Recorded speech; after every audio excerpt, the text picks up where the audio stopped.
I'm ready. Okay, so I'm inviting Dr. Hardik Nanavati to share his screen now. He'll be speaking on long-term analysis of 142 eyes with severe ptosis undergoing frontalis sling suspension using an indigenous silicon sling material. Over to you, Dr. Hardik. Thank you so much. Is my screen visible and the audio audible? Yes, both. Thank you so much. Now here we are going to look at 142 eyes with severe ptosis who underwent frontalis sling surgery with indigenous silicone oil. Now, treatment of severe ptosis with frontalis sling or any other sling for that matter has been a common practice. Severe ptosis, ptosis with Marcus Green, acquired ptosis with poor LPS function are generally treated with frontalis sling. One surprising thing that we found was that the frontalis sling that is made in India, when it underwent its phase 4 trial, there were only 16 patients. And that happened in 2009. And from 2009 till now, we didn't have any long-term prospective studies. If we looked at the 2014 publication in the OCAI, that is Oculoplasty Association of India, about 85% of the oculoplasty surgeons preferred silicone as their preferred material for frontalis sling surgery. Now, with that in mind, we decided to look back into the cases that we operated to see the clinical outcome of patients undergoing frontalis sling surgery using this silicone sling with the Fox pentagon technique. And we monitored the lid position, lag of ophthalmos, and other complications. Now, coming to the materials and methods, this was a retrospective study with 142 eyes who underwent silicone sling surgery over a span of 6 years between 2014 to 2020. Lid parameters such as lid position, lid contour, lag of ophthalmos were monitored. The incidence of resurgery, any other complications were noted. As you can see, the timeline 6 weeks, 6 months, 1 year, 2 years, and follow-ups more than 2 years were noted. And the other parameters like these ones is what we are specifically looking for. Now, before we get on to the results, I would like to show you how the post-op picture generally looks. A person comes with ptosis, he's treated with frontalis sling surgery using the mentioned sling, and we followed him up to 2 years or more. Let's get to the results now.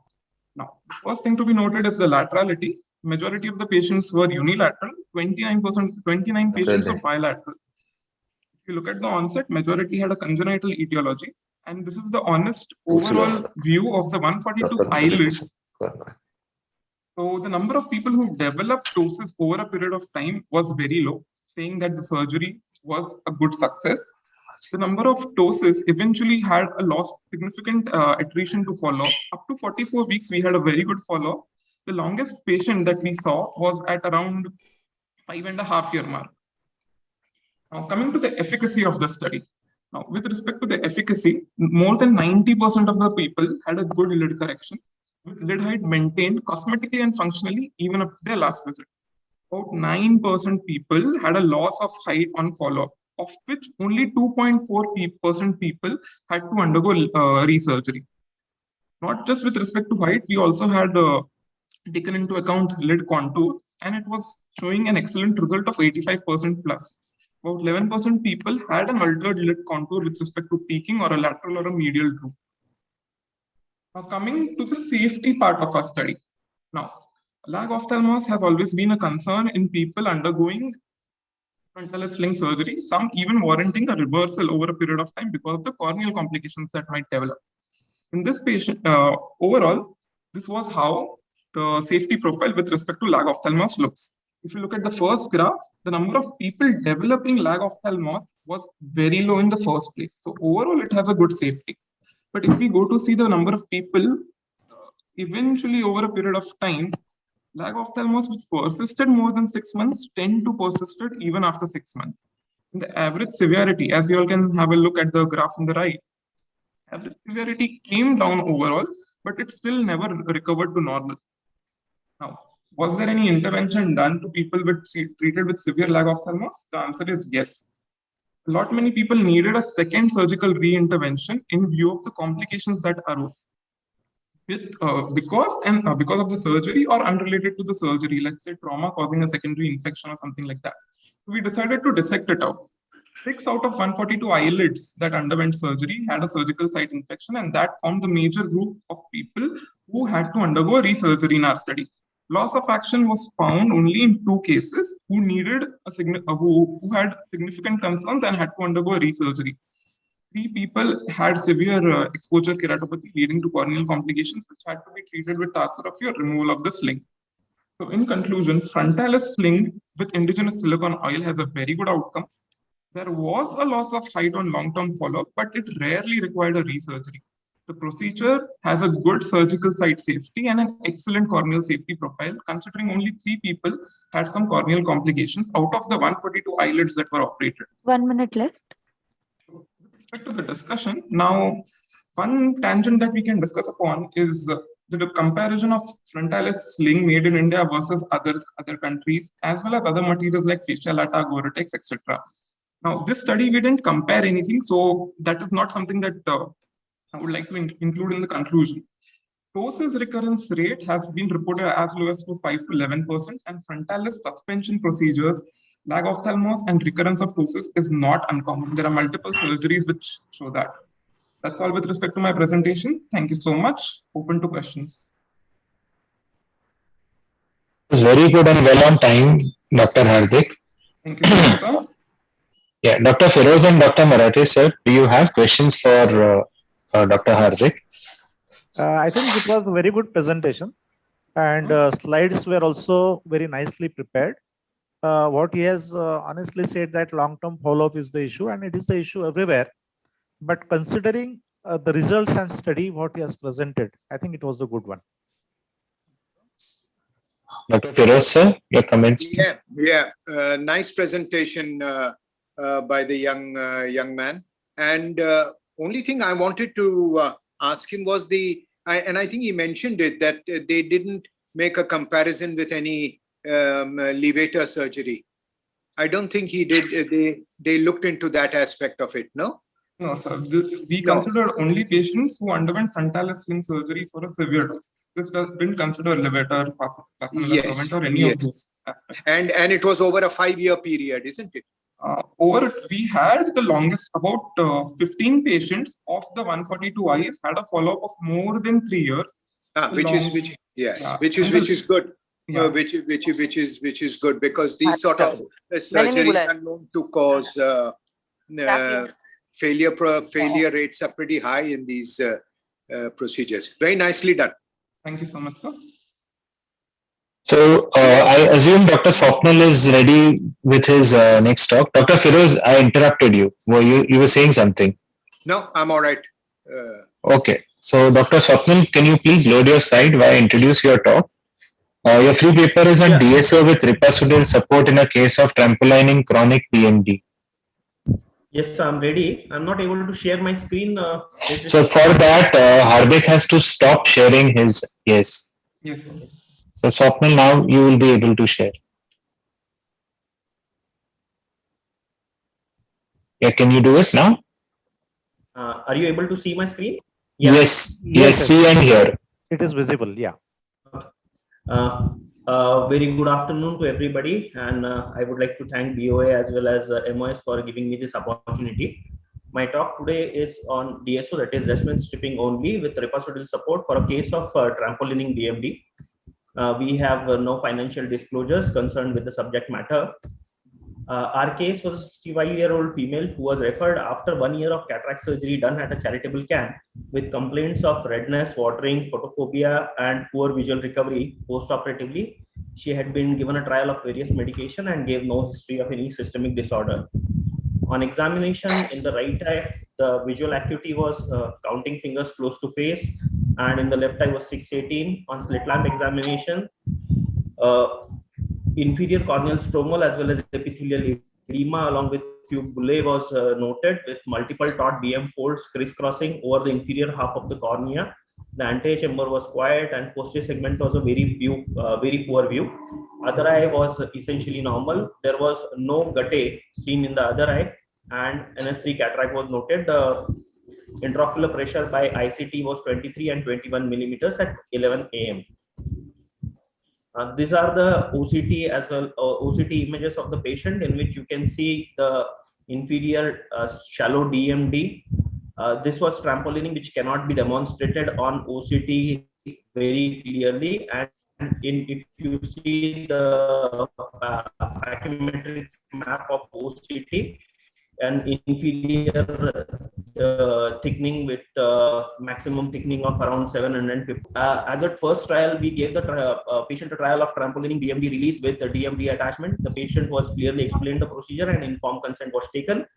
Under local anesthesia, side ports were made and AC was formed with BSS throughout the side port with a 23 gauge irrigation cannula, and a reverse histotome was used to score the DM from the inferior attachment. And at the end of scoring, a full chamber air fill was done with 2 draining keratotomies in the area of detachment to reattach the DM. On table, we felt that the DM had reattached, so a BCL was inserted and a full air chamber fill along with superior supine positioning of the patient with a slight head low was done, since it was an inferior DM detachment. The patient already had a peripheral iridotomy done by the primary surgeon, and hence no PI was done. Post-operatively, immediate post-op DM was attached with a few folds which were persistent, and we had hoped that this would be more than sufficient, but over the next 3 weeks, the DM redetached and persistent folds were noted. So at this point of time, we had few options. One was a hemi-DMEC, another was a DSEC or DSEC, and the third was a Descemet stripping only with Ripasudil support. Now, this was during the COVID pandemic, height of COVID pandemic, and unfortunately, the iBank did not have any graft tissue, nor was any graft tissue available from elsewhere due to COVID restrictions. That actually is a pro with DSO.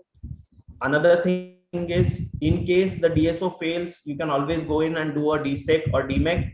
There's no immunogenic risk and no prolonged steroids are required post-operatively, as well as it's extremely economical, as the only thing require is a disposable 26 gauge needle.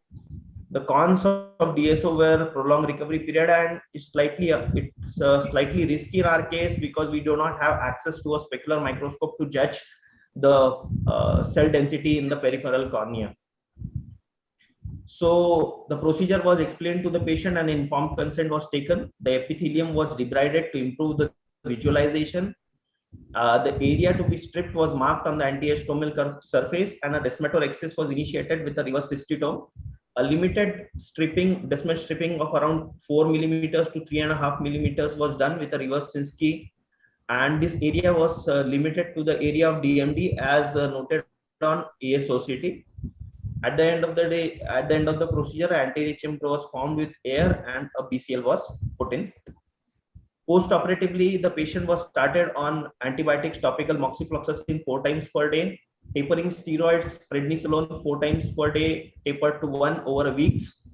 SOS painkillers were given and lubricants were given, and she was also started pre-operatively on Ripasudil. We had started the Ripasudil about 1 week pre-operatively, and it was continued 4 times per day for about 3 months.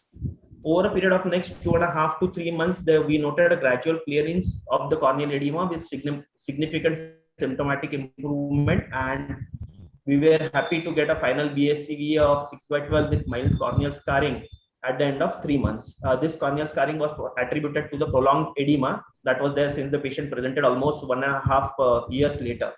This is the final post-op OCT pachymetric map of the patient, in which you can see the inferior pachymetry has dropped down from 750 to 563 micrometers, as well as the central pachymetry also dropped from 650 plus to 598 micrometers. This was also reflected in the improved visual acuity of about 6/12. Now, Descemet stripping only or DSO has been described as an alternative to endothelial keratoplasty for basically for Fuchs endothelial dystrophy, and the success of the procedure relies on sufficient peripheral healthy endothelial cell reserve sliding over and taking care of the central cornea. The ideal candidate is a patient with a central corneal guttae with good peripheral specular count and good peripheral specular morphology, and in which we do a central 4 millimeter stripping while taking care not to injure the stroma and trying to obtain smooth margins of the descemetorexis. Swapnil, your 6 minutes are up, so try to wind up. Yeah. So our case, this is the first case of DSO for thrombolytic chronic DMD. Prior to that, we had a single case. Inferior DMDs are by nature more difficult to cure, and scarring at DM level makes it tough to stick. So I think DSO in our case was a good option, and we encourage more such reports. Thank you very much. And these are my references. Thank you, Swapnil. That was a very good presentation. Dr. Marathe sir and Dr. Firoz Patel sir, if you would like to ask questions to Swapnil. Dr. Swapnil, I think it was a nice presentation. In your address, I saw Jalgaon, that is in North Maharashtra area. Where have you handled this patient, in your own setup or some institute? No, sir, in my own setup, sir. That is very good, because periphery of Maharashtra, at those places also such type of treatment is being given. Where have you done your corneal training? Sir, I am a primary DNB from Shankar Nethralaya. I do not have any cornea fellowship. So that was the fantastic on your part. Other thing is a few things you shouldn't mind telling you, that whenever it is the title, I think in title you should avoid using short forms. At least in the title, the short form should be avoided. And in your presentations also, whenever there is a description, at least for the first time, the short form can be avoided. Other thing is in your PowerPoint, you tried your level best, but in this era of power presentation, where high techniques are being utilized, the slideshow you could have started. Slideshow was not done from your side. That is the thing. I think it is not that important, but then when you are in the competition, that is needed. Yes. I think that way it was very good presentation, and new innovative idea was there in your presentation. Thank you. Thank you, sir. Dr. Firoz Patel, would you like to also comment on this, please? I think very nice effort, Swapnil, by you, especially from where you are sitting, as Prakash asked you, and from where you are functioning. Very nice. Keep doing such work, keep learning, keep improving, and very good effort. And please note what Prakash said. Keep the slides, fewer lines, less. 3 to 4 lines is what people can hold on to when they are seeing all these slides, and a little more effort on the slides, etc. I think you have done very well. Thank you. Thank you very much. Thank you, Firoz sir. I think we don't have the next two speakers. So before I go on to Dr. Manali Shah presenting, can I ask one question to Swapnil? Swapnil, what was your preference for using Ripasudil as against Metersudil? Basically, we do not have a lot of data on Nitasudil when it comes to cornea as such. Nitasudil has been primarily, actually both of the drugs have been primarily researched for glaucoma, but Ripasudil is the one which has more data in terms of cornea per se. Secondly, with Nitasudil, what I have seen in few patients is they have some kind of epithelial bullae formation when they are on long-term Nitasudil, which I have not seen with Ripasudil. I have been using Nitasudil and Ripasudil both for off-label use for cornea, but Nitasudil particularly has some kind of epithelial, I don't know what to call it, but micro bullae kind of picture with Nitasudil. Sure, Swapnil. Thanks. I think we have Dr. Krishna Shah going in next. Yes. Dr. Krishna Shah, while you load your presentation, I'll be just introducing your topic. Free paper on COVID-19 and ophthalmic morbidity among college students attending online teaching. I think it's a very interesting topic. Dr. Krishna, please, can you load your slides? Yeah, just a second.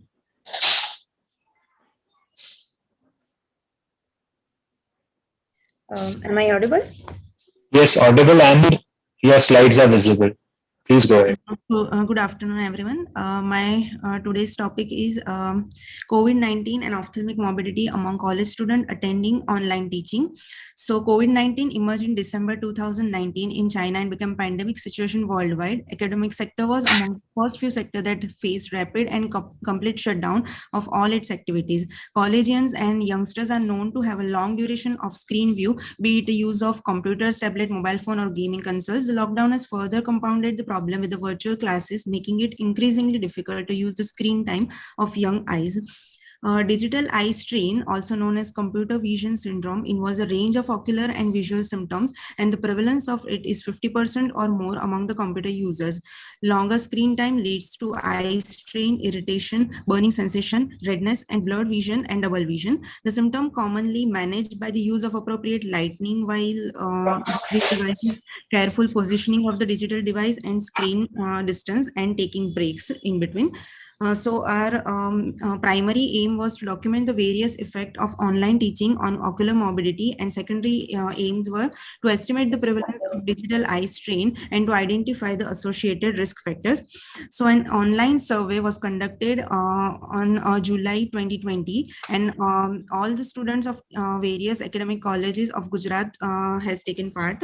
All possible social media platforms like WhatsApp, Facebook, and email were used to reach out the maximum number of students possible, and any university or college going students and wishes to be a part of survey, irrespective of gender and grades, can participate. So 62 participants were there, and the inclusion criteria were age group 15 to 28. Next Those who were willing to participate and fill the form, and exclusion were those who were not willing to participate and not fill the form. A total 620 individuals has participated in the study, and out of those, maximum participants were from medical stream. Out of 620 participants, 350, that is 56.5% were female, and majority of them, that is 568, belong to the age group of 25 and younger than that. At the time of survey, 56.1 participant had glasses, and the mean age of participating student was 21.5 years. So about 73% of the total participants attended at least one online teaching session per day, and very few participants attended more than 3 sessions per day. Each of the online session was around 45 to 60 minutes, and it was documented that only 15.5% participants were enjoying the online teaching over the actual learning, while others either did not find any difference between both formats or were not enjoying online session.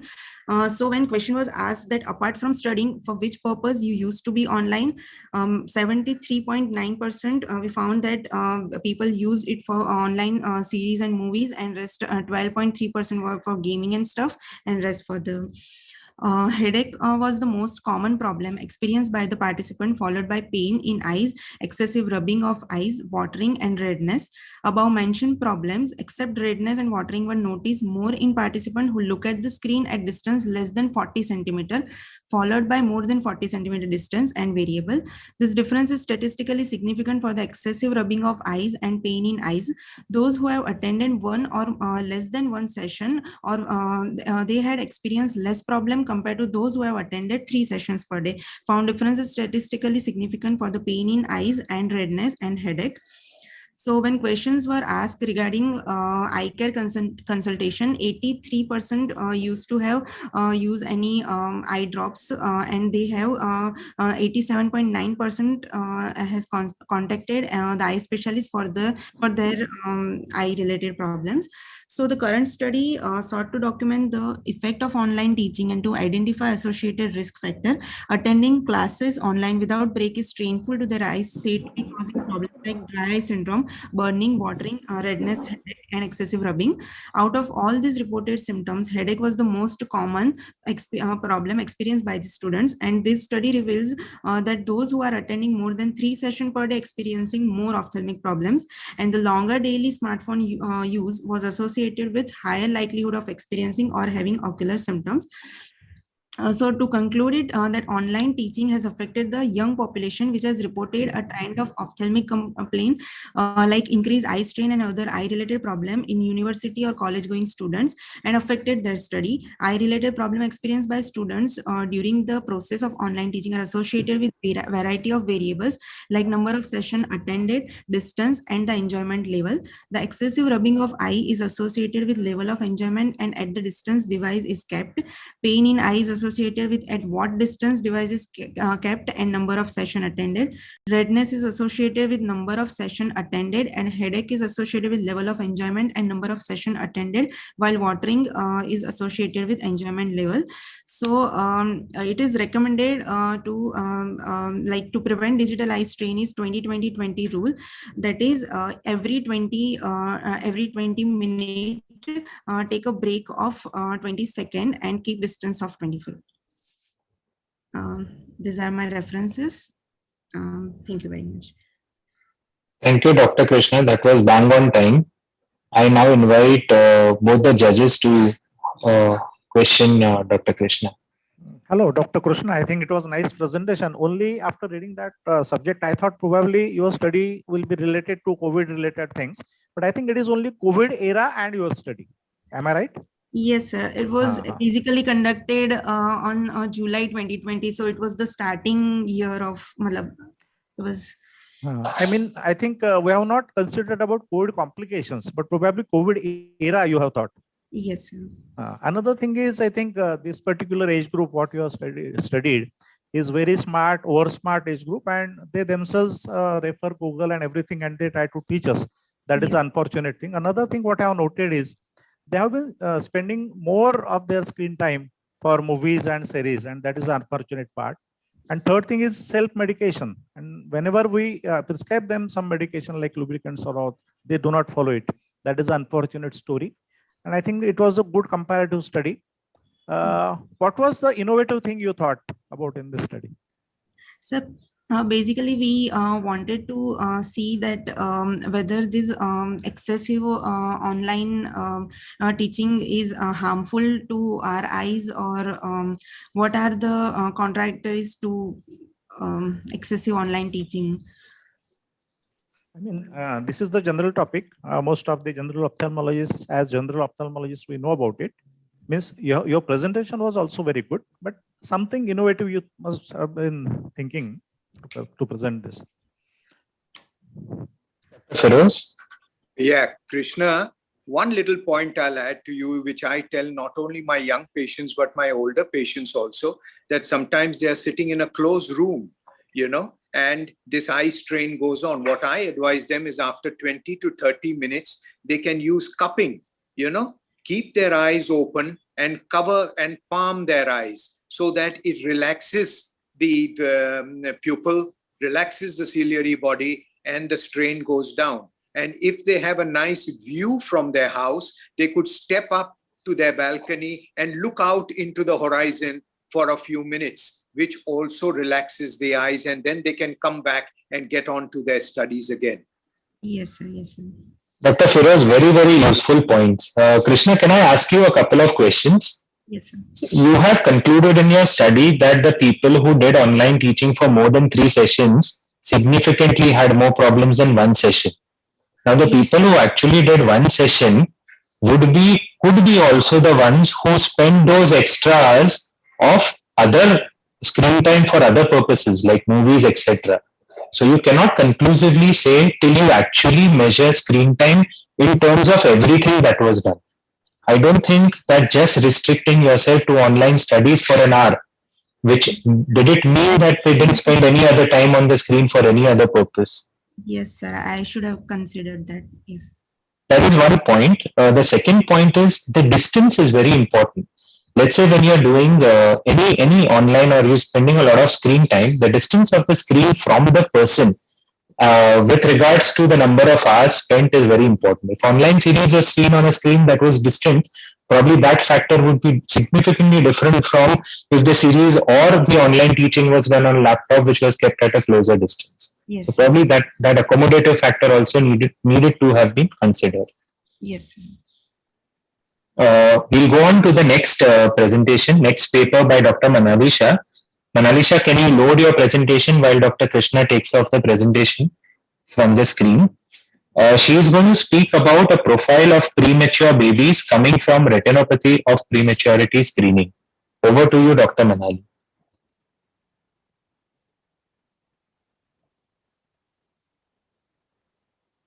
Yeah, Dr. Manali, we can see your screen, but we can't hear you. You have to unmute yourself.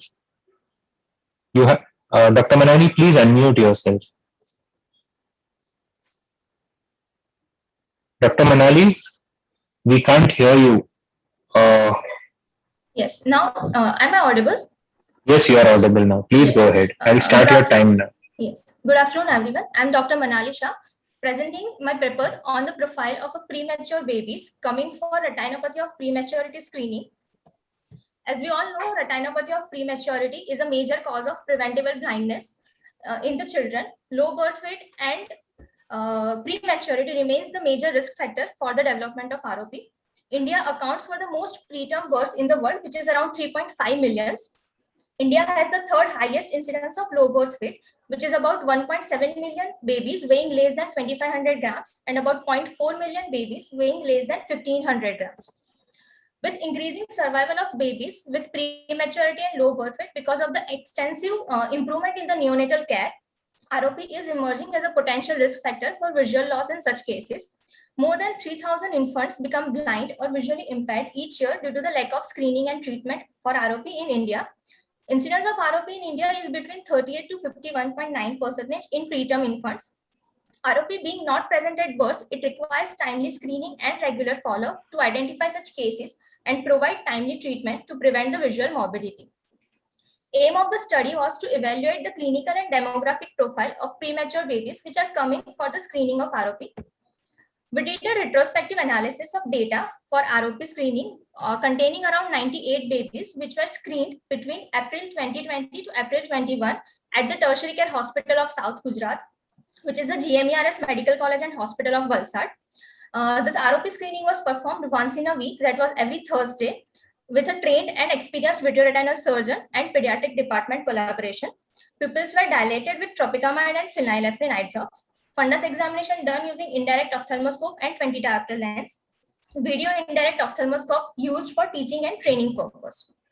Babies falling in the recommended criteria of screening was examined, which were having gestational age of less than 34 weeks, birth weight less than 2,000 grams, and gestational age more than 34 weeks with other risk factors like oxygen requirement in postnatal period, respiratory distress syndrome, apnea, sepsis, blood transfusion, fetal hemorrhage, multifetal pregnancy, or other preterm infants based on the discretion of pediatrician.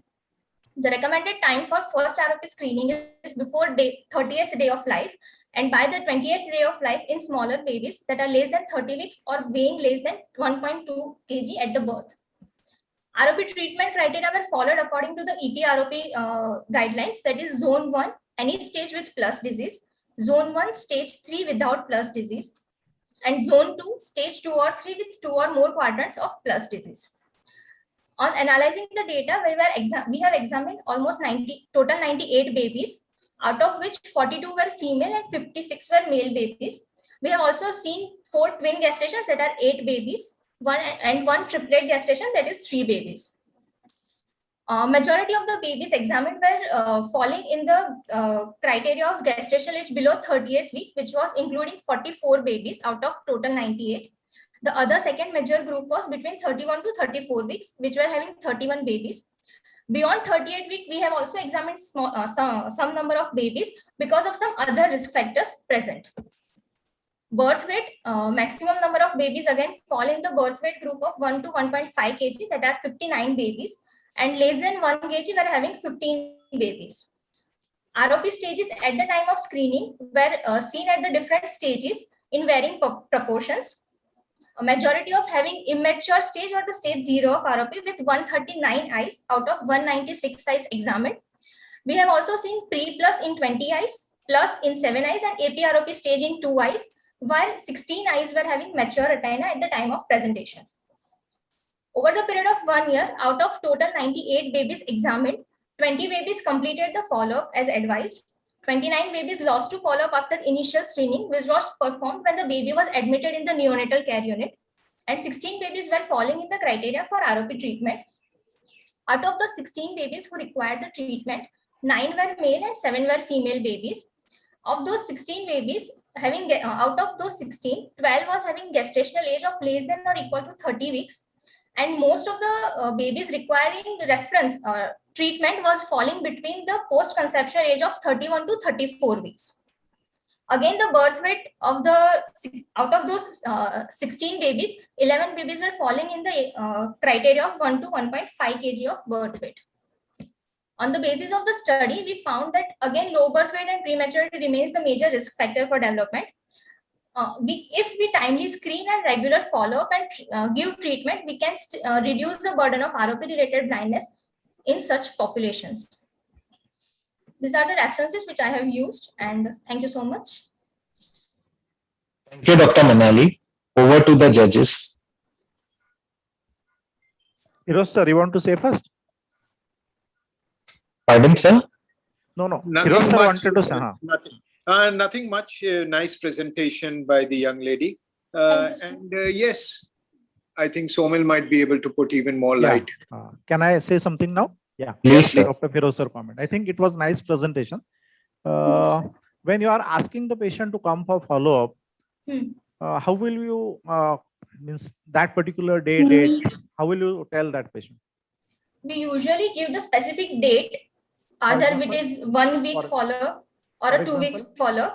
For example, today's date, how will you write? Like if it is today is 9th May, we will ask the patient to come on the next Sunday, which is the coming as 16th of May. So we give in written also, which is in the paper, which was the patient having, parents having, and we explain them also. One thing I would like to tell you here, all of Yes. you basically. Now this is the problem of not ophthalmologists, but basically it is a major problem for pediatricians. That is from medical legal point of view. Most of the pediatricians, neonatologists, they miss this particular concept and they don't ask the patient for follow-up. They just casually tell the patient that just go to ophthalmologist, but they don't tell that severity about that particular disease. Another thing, what medical legal point of view, I have heard at places internationally that the date is written differently as per American and British this thing. Suppose today is 9th May and you're writing 9-5-2021. Other method is 5/9/2021. So patient gets confused. And sometimes patient tells that you had not called me in the month of May, you had called me in the month of September.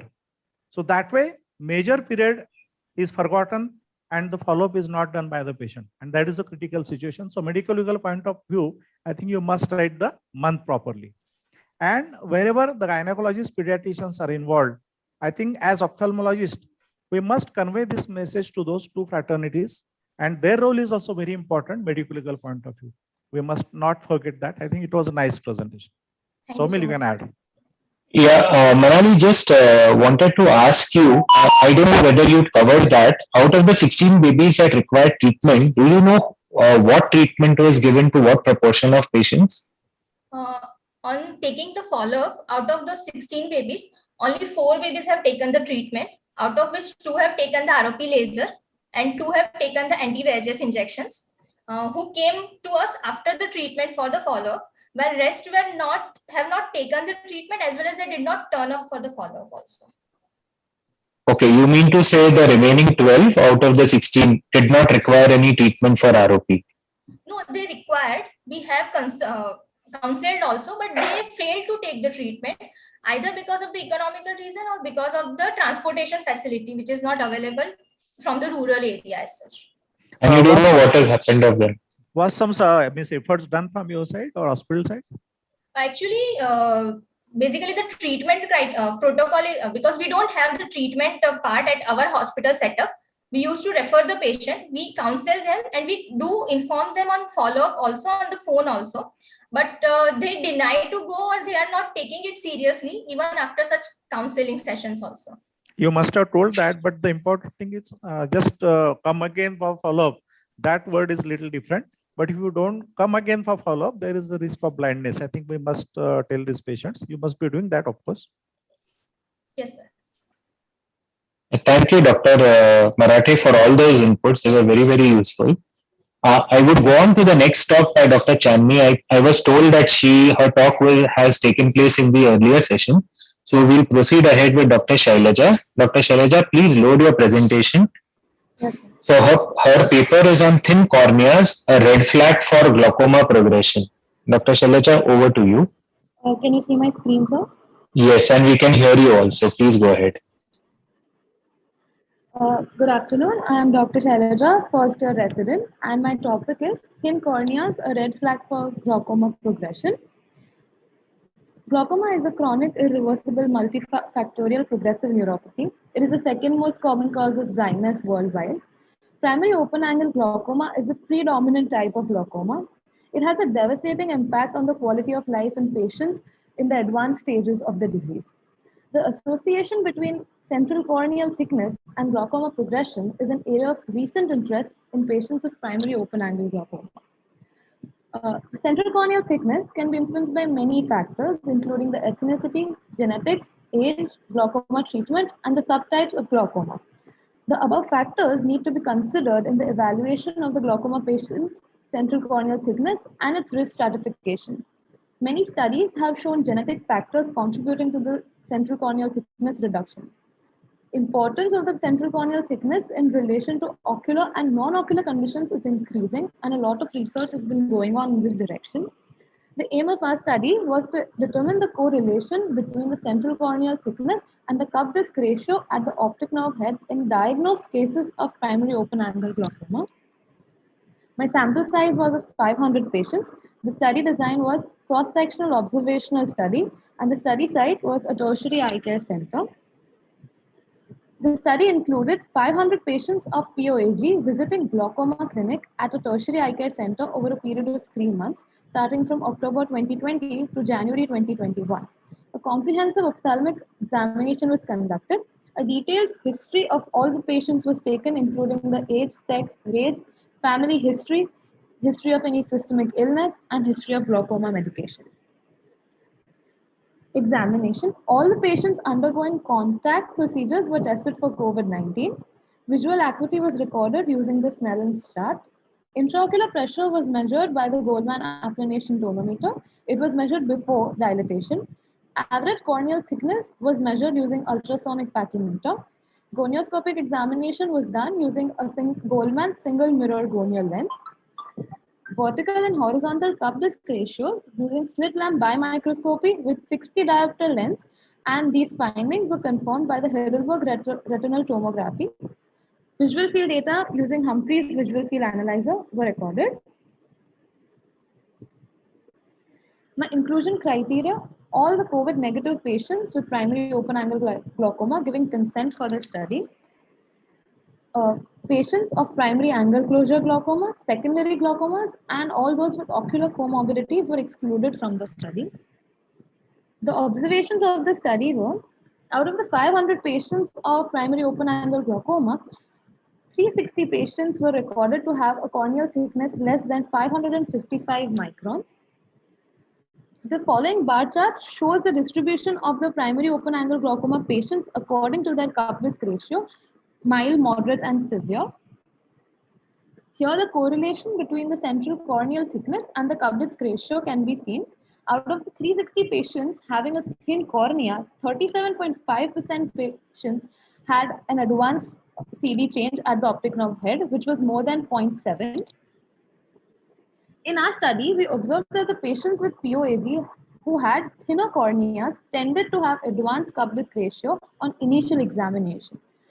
We classified the cup disc ratio into mild, moderate, severe, and in each group, the patient's corneal thickness was analyzed.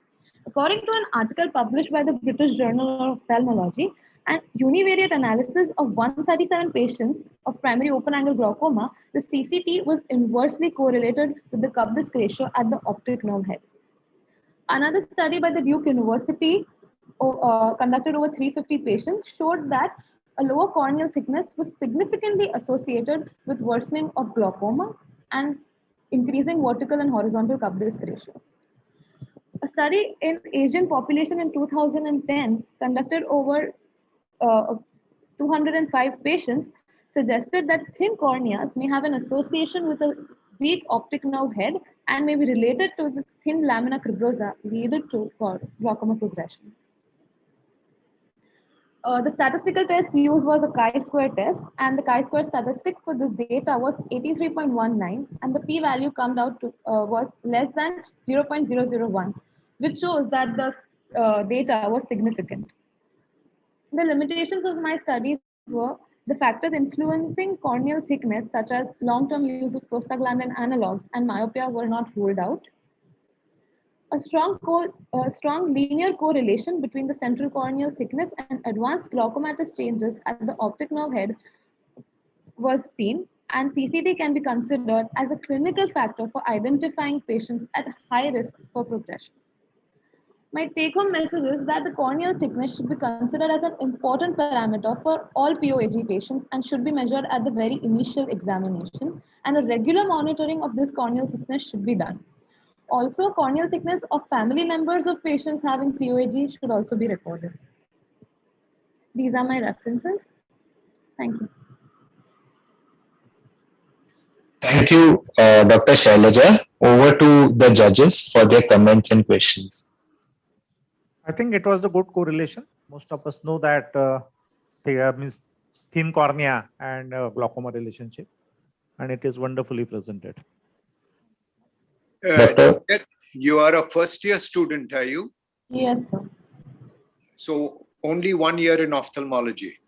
Yes, sir.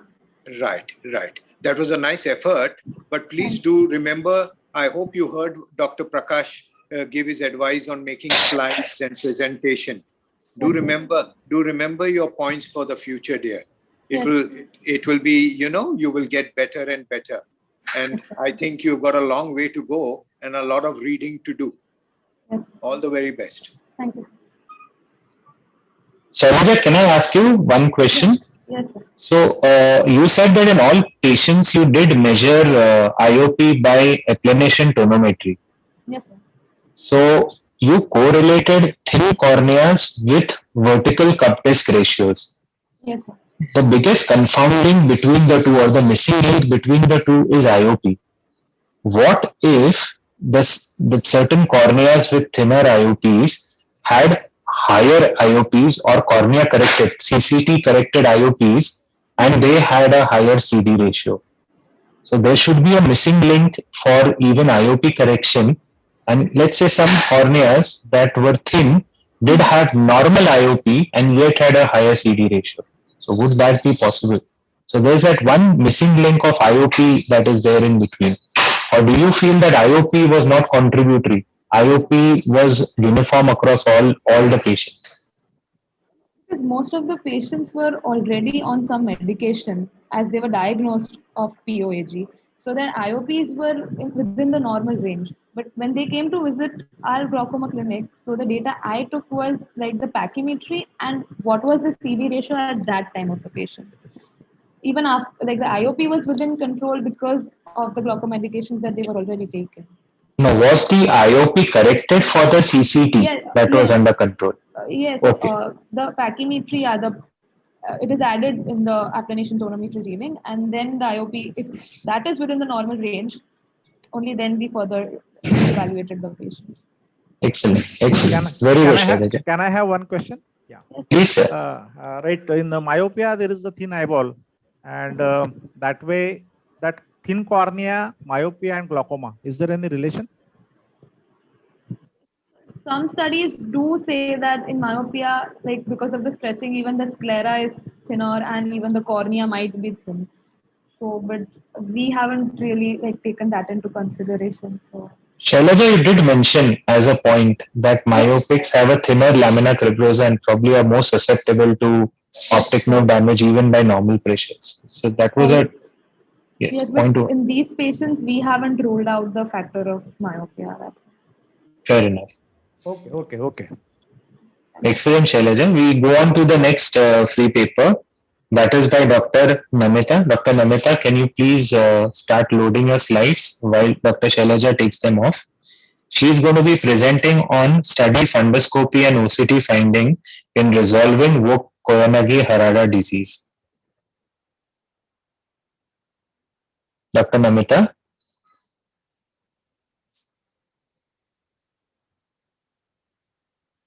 Unmute yourself. We can see your presentation, but we can't hear you.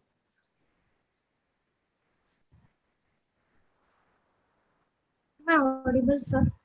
Yes, you are audible, and your time starts now. Please go ahead. Sir, I am a paper of study fundoscopy and OCT finding resolving VKH, Vogt-Koyanagi-Harada disease. It is a. Your voice is breaking in between. Yes, sir. Get to it, sir. No, we can't hear you still. Sir, am I audible, sir? Yes, you are audible now. Sir, Koyanagi-Harada disease is a severe bilateral granulomatous intraocular inflammation which is associated with serous retinal detachment, disc edema, and vitritis with eventual development of sunset glow fundus. Here, sunset glow fundus. Hello. Yes, yes. Continue. Yes, please go ahead. Here, sunset glow fundus means in which there is depigmentation of choroid, which is the following complication following leakage.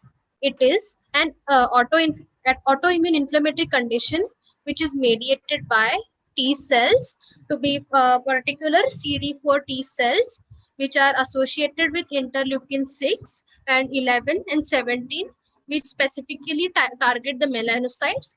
Melanocytes can be present in the ears, eyes, in anywhere in individuals who are susceptible to the disease.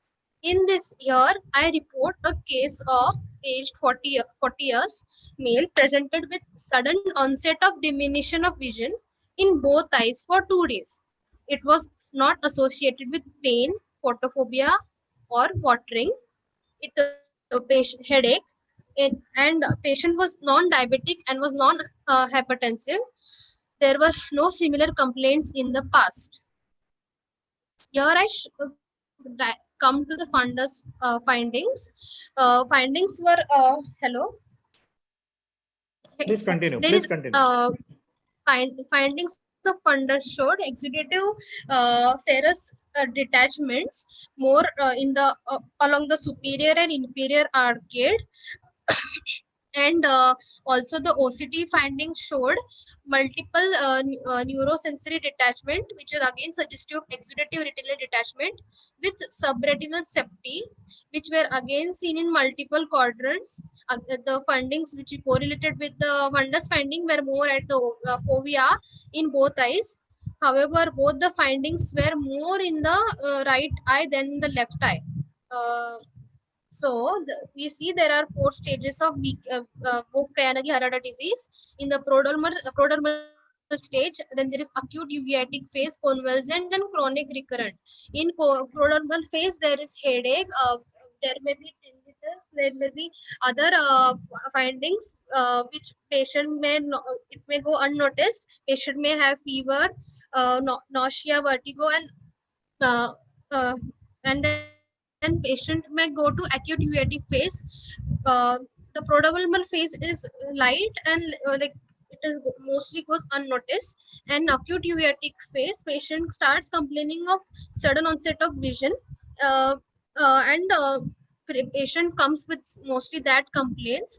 Then there goes convalescent phase, and then there is chronic recurrent phase. In this phase, there is initial choroidal thickening develops in the multifocal segments of inflammation, and then there is subsequent breakdown of retinal pigment epithelium, which results in the serous retinal detachment, which is again seen in the chronic recurrent stage. This both can be detected by the OCT and the fluoresceint angiography. However, the serous retinal detachment has a predictive value of 100 of being leakage positive and negative predictive value of 88.2. Treatment in this patient we gave was oral prednisolone 40 milligram for 3 days, which showed improvement which from counting finger 3 meter to 6 by 12 in right eye, and the OCT finding improved partially in 3 days. Further tapering dose of prednisolone oral of 30 milligrams for 3 days, which led to improvement to 6 by 6 in both eyes.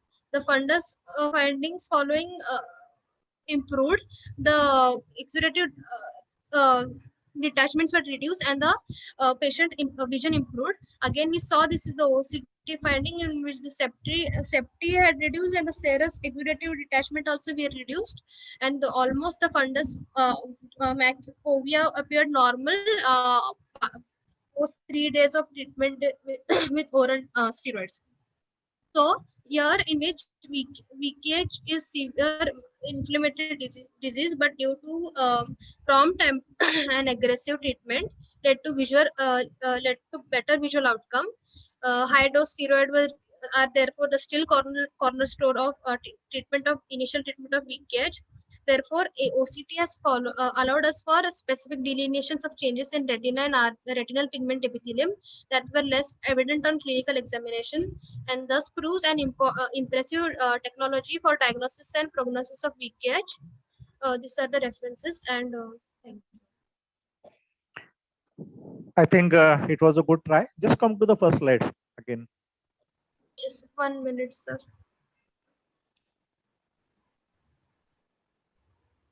Before that, do you feel something has to be done for this particular slide? See, you are presenting in the competition of 3 papers. You are tried Yes, your sir. level best. You are just casual. See, O Kayanagi Harada, V should be capital, K should be capital, H should Yeah, be sir. capital, Yes, of O should be small, F should be small. See, you are presenting Yes, in the sir. competition. Other slides are okay, but this slide you haven't taken Yes, efforts, sir. enough efforts. Yes. And I think this is not for you. This is not for you, for all of you. Yes. Don't be that casual. I think the presentation was good, the matter was good, and your try was also nice one. Yes, sir. Yes, sir. One point I'll make to you, dear. Yes, sir. Professor Ahmed from Saudi Arabia, from King Kesh Hospital, has the largest series in the world on this condition. And he would never label anybody with Fort Kayanagi-Harada syndrome unless there is disc edema. Disc edema, if it is present, along with the other findings, then only it is Fort Koyanagi-Harada syndrome. So you must think about, when you see such conditions, think about when you make a label, think about this. Sir. Dr. Feroz, Dr. Feroz, sir, Yeah. this patient definitely didn't have a disc edema, or at least not that evident that I could make out. But Correct. the serious detachments that were there, multifocal, is very, very typical of VKH. So, Yes, Somil. There seems to be, but when you go further and when you want to manage these patients further and put a label to them on a long-term perspective, these are some of the findings that have been stated, in the uveitis world. And Professor Ahmed is one of the leading experts on Fort Koyanagi-Harada syndrome in the world. So, I always keep that in mind when I'm trying to, make a label, because then we are going to look after patients for a long period of time with this disease. Sure. Namita, that was a good presentation. Can I ask you 1 or 2 questions? Why would you start with 40 milligrams of oral steroids? Any particular reason for the dosage? What was the weight of the patient? Because you've written high dose steroids. The age of the patient was 40 years. No, I'm talking about the weight. Didn't calculate the protocol we follow here, sir. We start with 40, then 38 or 20. Irrespective of the weight? Adult, yes. Okay, so and you said that within 6 days the OCT showed complete resolution of fluid. Yes. I could see the OCT, there was no fluid.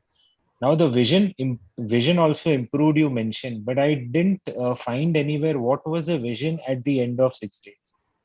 Or there is a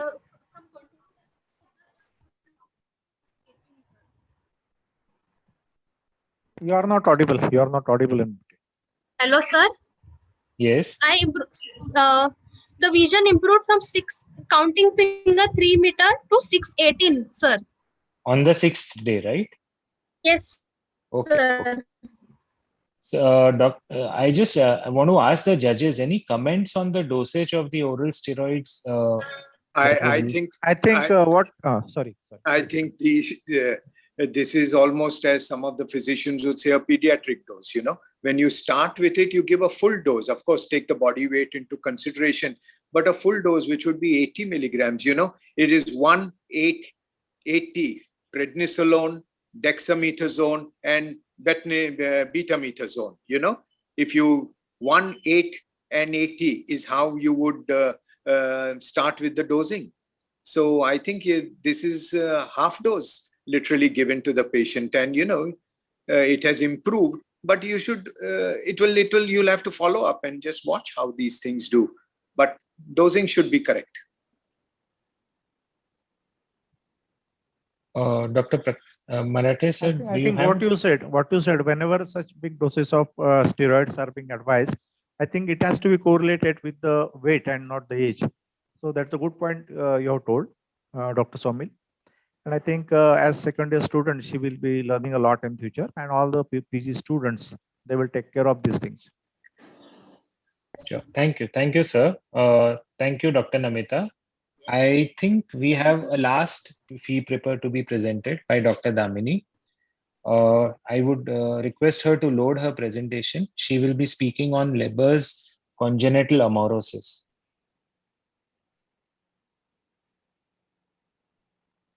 Am I audible, sir? You are audible, but we can't see your screen as yet. We can see it now. Please go ahead. Good afternoon, respected teachers. I am myself Dr. Damini Patel from BJ Medical College, Ahmedabad, and I am presenting a review and update on the clinical presentation, objective refraction, and genetic association of Leber congenital amaurosis. Start with the introduction. LCA was first described by the Theodore Leber in 1869, and now is described as a severe recessively inherited and early infantile onset rod and cone dystrophy. It is a most severe kind of the inherited retinal dystrophy, with approximately 5% of all retinal dystrophy and 20% of the children study in the blind school mostly affect the before the age of the 1 year, and which is associated with nystagmus, poor pupillary response, and undetectable fulfilled ERG. In 1916, Leber described a milder form of the same disease, including the early onset severe retinal dystrophy, severe early childhood retinal dystrophy, and early onset retinitis pigmentosa. It is defined as a severe retinal dystrophy presenting after infancy but before the age of the 5 years, with the better residual visual function, small ERG signals, and particularly lesser affected in photoreceptor system. I study about the 3 cases with clinical history and examination, refraction, ERG, VEP, and genetic study for specific diagnosis. In case 1, a 10-year-old female children presented with a white reflex in the right eye is informed by her parents started since the age of 1.5 year. Patient has a history of the consultation at the private hospital in 2016 and complain of the difficulty in the vision, which was static in the nature. Parents notice about and not following the light at the 6 month of age, but not look for the any kind for the treatment. At the age of 1.5 year, patient had a fever with convulsion 3 times, for which CT scan brain was done, but report was normal. The patient has no history of the ocular and head trauma.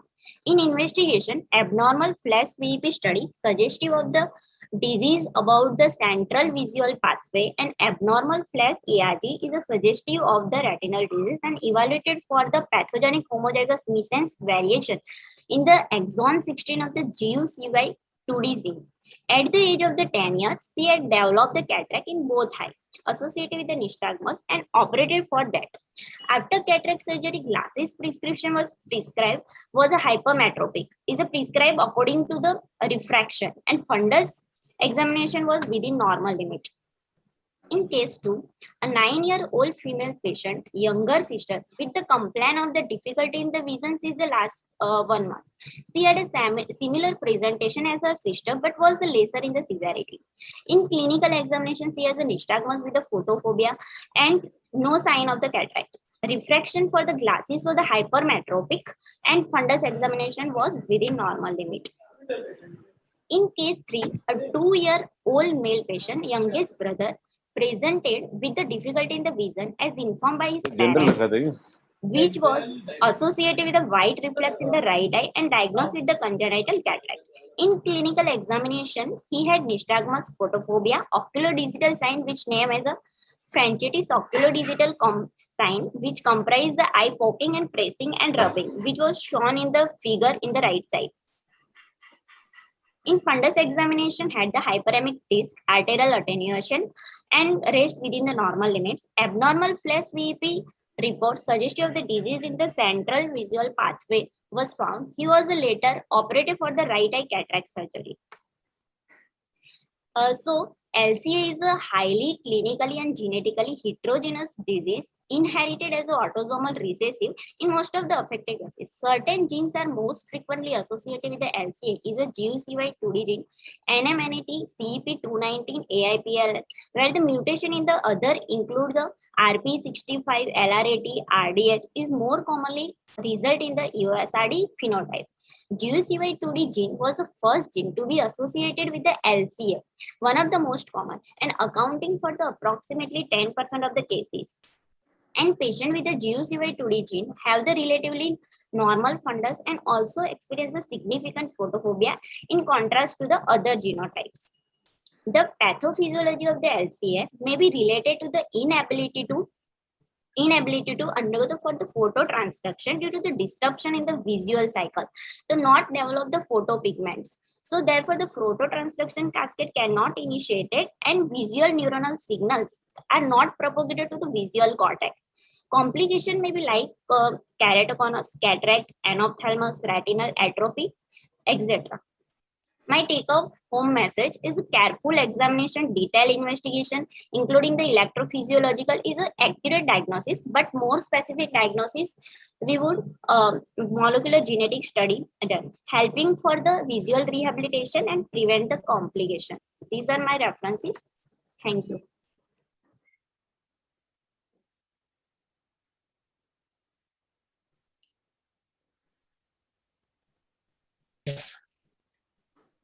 Over to the judges, Dr. Firoz and Dr. Prakash Marathe, sir.